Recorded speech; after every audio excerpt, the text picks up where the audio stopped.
During one of my live streams, someone asked me the question, do you have a favorite design pattern and why? As someone has a favorite number, a favorite color and a favorite child, I obviously have a favorite design pattern.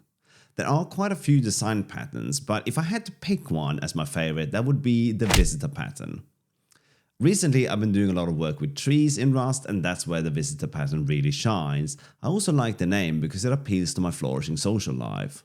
Let's have a look at an example of what the visitor pattern looks like.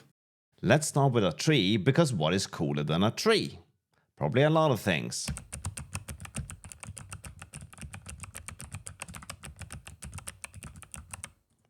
Since this tree is actually generic, it would be very nice if people could make changes to the tree without having to write that into the tree itself. So once we've generated a tree, how could we go about making changes to each individual node of the tree without writing that functionality into the tree itself, right? So we can leave it open for other people to change. If you're desperate, you could ask ChatGPT.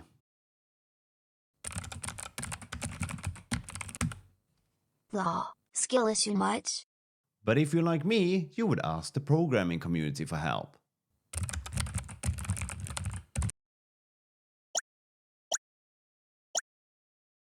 As Jeff pointed out, we can use a stack and a loop. Remember that this is not about programming the functionality into the tree itself, but rather leaving it open for users of your tree to apply their changes. Let's set up our program and create an instance of our tree. We instantiate a stack with a root node. Then, we add a while loop that continuously pops a stack, makes a change to the node, and pushes its children back onto the stack. Finally, we can print the tree to observe our changes. So, how does this actually work then? First, we pop a node off the stack. Then we make a change to the node. Finally, we push the children of the node onto the stack. This repeats until we've gone through the entire tree. Wow, that was just too easy, wasn't it? But that only works if the fields on a tree are public. What if we made them private? We shouldn't make all our fields public for the same reason we don't put all our code in the main function, because someone already told us to. Also something about API service and breaking changes, but I wasn't really paying attention. More importantly, the stack and the loop no longer works and Jeff has been banned.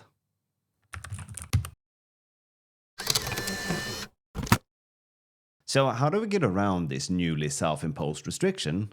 With a visitor pattern, of course. We start by defining the visitor trait. All this needs is a function that takes a mutable reference to our generic value.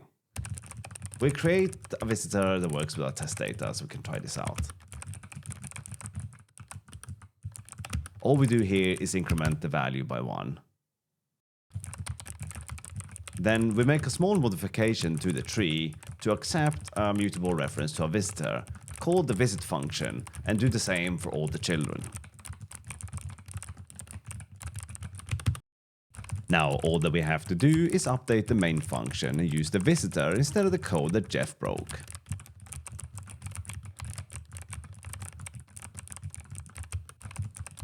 Okay, so how is the visitor different from the stack and the loop? Let's have a look. You can think of the visitor as something that travels through the tree and visits every node. Instead of having any knowledge of the tree itself, it simply gets a mutable reference to every node value that exists in the tree. The more astute viewer will notice that we used a stack and a loop instead of just a plain recursive function, but this is what happened when we tried to use a recursive function. So let's iterate through the tree using a simple recursive function.